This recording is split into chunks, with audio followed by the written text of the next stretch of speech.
from the FPL family. Welcome to this week's Sam Says in association with FF Scout. We are going to talk today about all things Game Week 16. I'm going to pick out some of the key fixtures from the weekend, some of those kind of unusual fixtures as well that we might not necessarily have talked about in a few seasons ago, a few weeks ago even.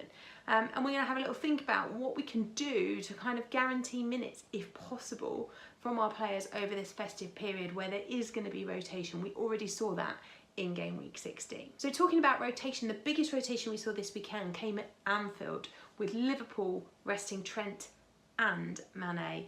Big shocks in the FPL community, really disappointing, particularly if you owned both of them. Not so much potentially with Mane because he didn't come on, so at least you had a sub appearance from one of your bench players, which of course was why we always talk about how important it is to have a good bench over this period. With Trent more annoying, came on 37 minutes, meaning we don't get that clean sheet, even though Liverpool finally kept one. Goals for Salah this weekend. I think we need to now question what kind of Liverpool team are we going to get this weekend? Are we going to see some more rotation ahead of that fixture in Qatar when the rest of the teams are playing in Game Week 18? Obviously, Liverpool played in the Champions League this week, through to the final round of 16. But maybe at a cost to us in terms of FPL. Salah and Mane both played 90 minutes in that game, Firmino with 75 minutes in that game. So is there going to be some more rotation? Potentially there might be across Game Week 17. Something to keep an eye on the team news and what's going on the Scout Twitter over those press conferences in terms of what Klopp is saying about who he is going to play in Game Week 17. Before we get into the games I've picked out this weekend, a quick shout out to Jamie Vardy. Another brace this weekend. The guy can do no wrong in terms of FPL. He is on absolute fire. I think if you don't own him, we need to start questioning why that is. He is absolutely the man of the moment, and you can see in him that desire to hit and surpass his own personal target, his own personal record of 11 consecutive Premier League games with goals. So let's see if he can do that. Of course, I think the last one is against Liverpool if he's going to equal that record. So it'd be really interesting to see how that pans out. But certainly for now, Jamie Vardy is absolutely the one to own in terms of that front line. He's also absolutely the one to be captaining. Seems like every week at the moment he is pretty much there or thereabouts for high scorer. Wasn't actually the highest scoring forward this game week, but certainly up there. Okay, I'm going to start in a slightly strange place this week and avoid kind of the big clubs, if you like. But we're going to start with Newcastle and Southampton. 2-1 Newcastle in that game.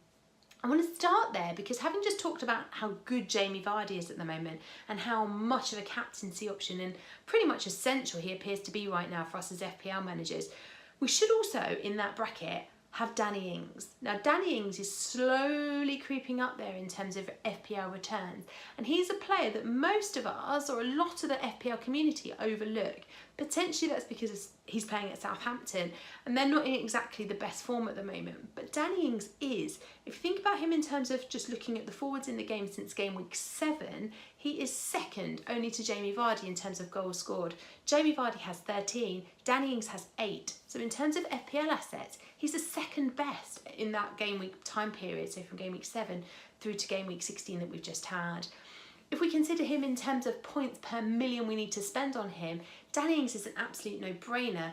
He brings in 13.3 points for every £1 million you have to spend on him. So in terms of your FPL budget, he is really, really useful. He's a great enabler. He allows us to have those important, expensive FPL assets that we all want. And we'll come to talk about some of them later.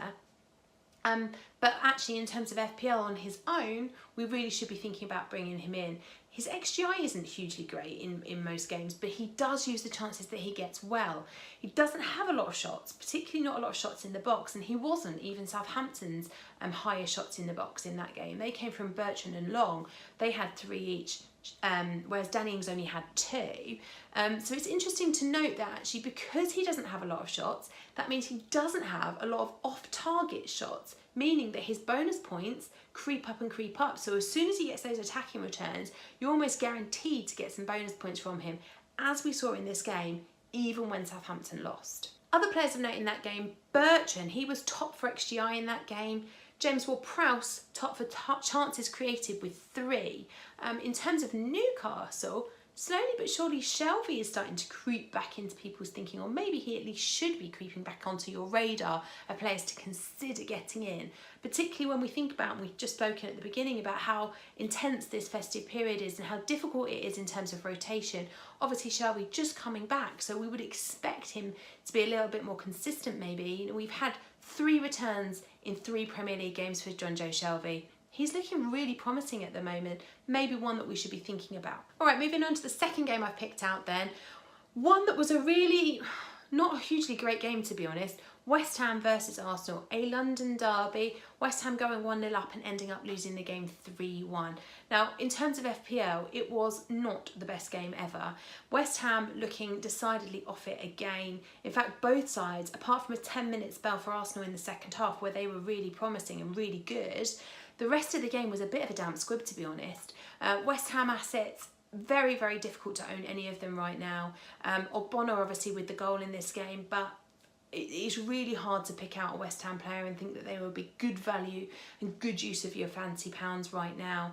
In terms of Arsenal, again, it's difficult. The defenders, they're just not keeping any clean sheets, so it makes it difficult to pick one of them. They don't look consistent enough. Moving into the midfield, obviously with Ljungberg in charge at the moment, we have kind of this temporary manager uncertainty surrounding the club. Who is going to play in that midfield? Pepe got the start, scored his first outfield goal that wasn't a penalty for Arsenal this week, and then followed that up with an assist for Aubameyang and his goal later on. But again, has he got the consistency of starts coming? Does he look positive and strong enough to spend the amount of money that you need to spend on him in terms of FPL right now? I'm yet to be convinced of that. Ozil getting another nod from Ljungberg. Again, are we going to see a continuation of the start time for him? Are we going to see some more kind of consistency of play from him? He just hasn't looked that great so far. For us as FPL managers, the key talking point with Arsenal though is definitely the forward position. Aubameyang is the player to own if you want to have an Arsenal player. However, when we compare Aubameyang's heat maps for game week 15 against Brighton and game week 16 against West Ham, there is a massive, massive difference. The big difference, Lacazette. Lacazette played in game week 15. The heat maps show Aubameyang very much out wide, sometimes on the right, sometimes on the left, but definitely out wide. In game week 16, Ljungberg makes a decision to bench Lacazette, and suddenly we see Aubameyang back in that forward position that we all know that he prefers to play in. While he's there, he gets a goal and an assist and the 3 bonus points, making that his 3rd double-digit haul of the season. Now, because of his price tag, because of this kind of discrepancy between where he's going to play, Aubameyang's ownership still isn't as high as potentially we as FPL managers would expect it to be. Now, it seems to me that Aubameyang is the heart of that Arsenal attack. Without him, they just didn't look like they had many ideas. With him, if he can be on form, if they can keep him in that central position, and if they can play like they did in that 10-minute spell when they scored those goals, Arsenal will do well. But we need some consistency from them if we're going to spend the FPL money, is my opinion. We'll also need to see what happens in terms of the managerial position and who takes over our Arsenal, what their position is going to be in terms of, are we going to be playing 2 strikers up top? Are we going to bench Lacazette? But it makes Lacazette a very difficult pick right now. But if you want to go for Arsenal, I think the only real option available now is Aubameyang. Couldn't really go through a Sam Says without talking about Spurs, could we? Spurs 5, Burnley 0. Finally, a return from Harry Kane with a brace and an assist this game week. Now, interestingly, Kane still only had 6 shots in that game and only 2 of those were inside the box. But what we did see from Spurs was a huge movement in that front 4 playing together. They looked far more attacking than they have been before. They looked far more aggressive than they have been before. There was a lot more defend from the attack from Spurs in that game week. Dele Alli with 2 assists, very unlucky not to have scored more than he did in that game.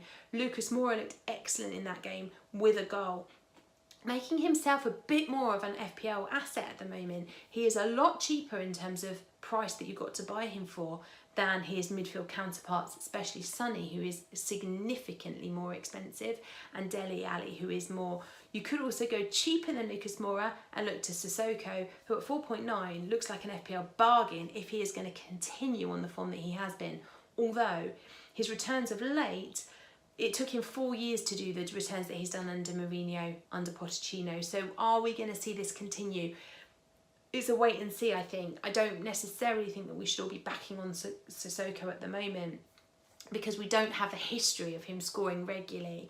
But if he can continue this form, if Mourinho continues to play him slightly higher and as less of a holding defender, leaving Dyer behind him, that could make him a really, really lovely fifth midfielder, because he is that much cheaper than a lot of the others that you would potentially look to otherwise.